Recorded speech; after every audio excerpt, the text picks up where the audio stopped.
Welcome back. I am Tyler here with my brother Ryan, and today we are breaking down the New York Giants 7 round mock draft. Ryan and I, we did a full mock draft of all 256 picks, and this video is going to be breaking down each and every single one of the Giants pick here. Before we do that, be sure to like, subscribe, and also ring the bell to get notified whenever we create new content. We've already done a 3 round mock draft series, so go check that out for the Giants video. We will also have 3 round and 7 round mock drafts, other 3 round and 7 round mock draft series planned, leading all the way up to the April NFL draft. So be sure to ring the bell to get notified when those videos drop. If you want to pull up the screen here, Ryan, just to orient you a little bit. Obviously, at the top, you can see what round it is. Name in bold, that's going to be who we selected. We wanted to include on every pick a little bit of context on people taken before and right after, see who all was available. Then to the right, there's going to be some other potential options that we felt they could take and also where they were taken as well. So here, obviously, we kind of wanted to mix it up a little bit on this mock draft because on our mock draft Mondays, we've had Drake May go in the top three. Also on our 3 round mock draft, I'm pretty sure we had Drake May go number 2 overall. So we kind of wanted to throw up some different scenarios here for the 7 round mock draft, but also what we felt like was realistic. I'd say this is a pretty realistic situation. There is an out for the Giants. There would be some cap space hit coming in this year if they want to cut Daniel Jones and move on from him and restart all over. And in this situation, Drake May falls down to New York. This is a potential trading spot as well. If this does happen, I could see Atlanta trading out, especially like Minnesota or Denver, maybe even Las Vegas if they want to get up. But here, though, we had them just kind of reset the whole thing. They'll, in this scenario, we assume that they would probably cut Daniel Jones and he would go play elsewhere.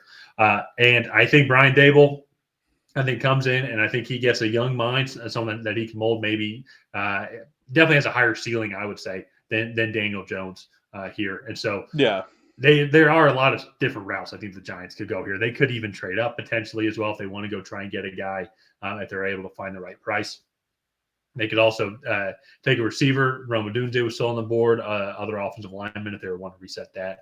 What are some things you like about Drake May, and what are some of the other avenues you think that they could end up taking?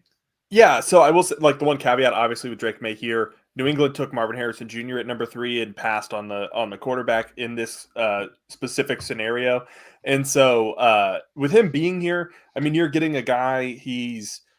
Uh, he was a 5-star prospect coming out of high school. He has elite arm strength. He started 2 seasons at North Carolina, and he's only 21.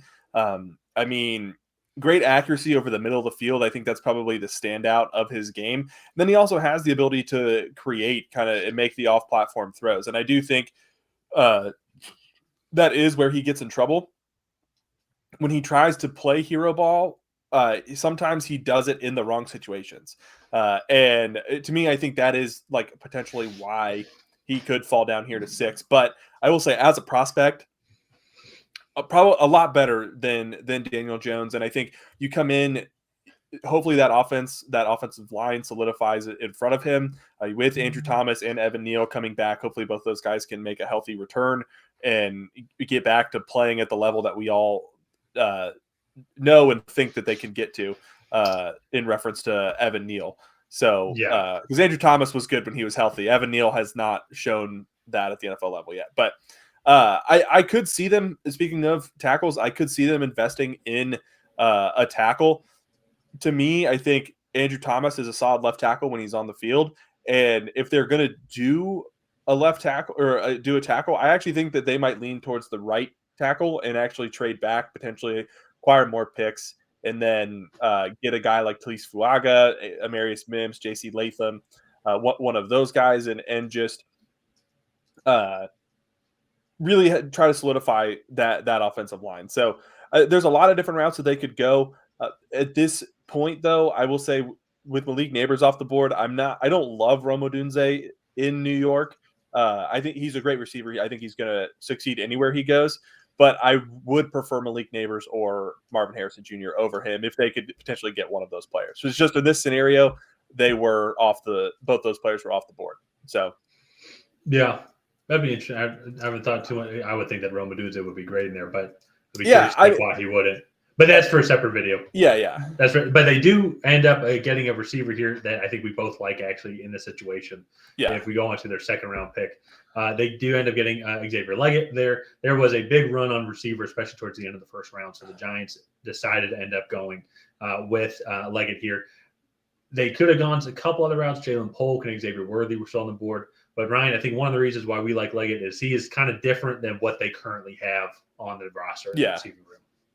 Yeah, I mean, I think you look, they have Wan'Dale Robinson, they have Darius Slayton, they have Jalen Hyatt. Jalen Hyatt, that's what I was thinking of. Yeah. They have the speed guys, but Xavier Leggett is kind of the freak athlete of the room. He's going to be the 6'3", 225-pound guy, going to go up, get jump balls, but he's also not slow by any stretch of the means. He's very quick. He's actually somewhat elusive in space and gets moving when he gets vertical. So I really like what he brings to the table. He has good hands. Showed out a little bit at the Senior Bowl. Was one thing that I thought was interesting. I think he was trying like too hard at the Senior Bowl instead of just sticking to the basics, doing like the right thing. And so I felt like he came on to a slow start just because he was doing too much. And then once when he settled in and was calmer, I think he was much more successful down there in Mobile. So this is a great receiver, I think, to get here at 39. I think we could look back at this and kind of see an A.J. Brown, Deebo Samuel-esque rise to a guy like this. Yeah, no, the dude has some nice physical traits. I would say for an NFL receiver. They do have 2 picks in the second round. Let's move on, though. Now, we talked about offensive line, their struggles. Here, they actually end up addressing the offensive line going with Christian Haynes here from UConn, right? Is it UConn? Yeah. Yeah, because Christian Mahogany is from Boston College. That's it. I was getting them. I always got them mixed up. But I like this guy at the Senior Bowl as well. I think he's slowly been rising up the draft boards. I think a lot, especially all the offensive linemen, especially after not all of them, but after the Senior Bowl, there was definitely a large majority of them are actually rising up the draft boards here. So I think the Giants are going to go get a guy here. They could go get a couple guys. Potentially could if Zach Frazier falls a little bit. Could go get him. They could also go and maybe get Jackson Powers Johnson if they would want to trade up and go get him at the beginning of the second round. He was actually taken off the board, I think, in the first round. So, but here, though, they still go get a guy in Christian Haynes, help out the interior. And this is where maybe John Michael Schmitz is on the Giants. I would say outside of that spot, I think everything on the offensive line, I think is potentially up for grabs. Even the Andrew Thomas spot, only just because of his health concerns. Yeah. I think anything is on the table, I think, because the Giants just need to get more consistent on the offensive line. Yeah, I agree. I mean, at this point, when you have the historically bad season that the Giants have, you're just trying to add solid talent, and it doesn't really matter where it is. So I think this is a great pick here. Solidify that offensive line for Daniel Jones or Drake May, whichever is taking snaps behind under center from them. So let's move on to their third round pick, Jeremiah Trotter, the athletic linebacker from Clemson. I think this is a great fit. He's going to be that rangy linebacker, 6'3", 230, 235 pounds. You're going to be good against the run, good in coverage, just a really solid all-around linebacker. And I think a lot of people are really going to like the value that they get out of this linebacker class, because I don't think there's that top-tier guy. There's not who is the kid that Devin Lloyd. There's not a Devin Lloyd in this class, the first-round linebacker. But I think they're going to get quality starters from day one out of the top 5 guys in this class that are going to be taken on day 2, early day 3. So I think Jeremiah Trotter is that guy. Yeah. And I think it's one thing with the Giants defense as a whole, actually kind of sneakily underrated, I would say, especially coming towards the end of the season. I think they started off slow, but I'd say the entire Giants team started off slow last year. But I think they get a good value play here, come in and from day one, if anything, provides a lot of good depth if he's coming off the bench, but a guy that you can go and develop. So I think a good option here. Let's move on now to the day 3 picks. And so we did end up going running back here. Saquon Barkley's future is up in the air. And I know they addressed the running back position last year, but still just go and get another guy. And a guy like Ray Davis out of Kentucky had a great season. And I think he can come in and with a good offensive line in front of them. Well, I guess you could say that for most running backs. But I think he can come in and help, even if it's in a running back by committee role. Yeah, no, I agree. Watching him at Kentucky, he's very explosive, has very good contact balance. He can catch the ball out of the backfield. He could be a 20 touch a game guy if you need him to be. I think he would also be a good accent piece and help take some of the load off of Saquon Barkley if they do decide to bring him back. So that'll be really interesting. And then with the next two picks, I will say probably look a little bit more at the position rather than the players themselves. But Chow Smith Wade and Jalix Hunt, both of those guys I think can come in and provide solid depth at the position that they're drafted. So I really like this Giants draft as a whole. They do get a little bit of a gift, and Drake May falls down to them at 6, which I will say probably won't happen. I do think the first 3 picks will be quarterbacks. However, in this scenario, it definitely did happen. So Yeah, not I think it's possible that Drake May could fall to 5th or 6th. I'm saying if if Drake May falls to the Chargers, I bet the Chargers phones start blowing up though. And so the Giants are going to want to go and get him. They'll have to move up 1 or 2 picks. Shoot, even if they fall to the Cardinals, that's see where Marvin Harrison goes.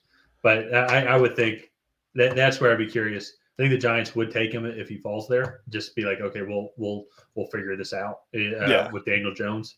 But I think if Drake May falls, I think Falcons are going to be calling up Yeah. the the Vikings, the Broncos at 12, the Raiders at 13, Saints even at 14 potentially could all be calling just to see like, hey, what would it take, to move up to that number 4, number 5 spot.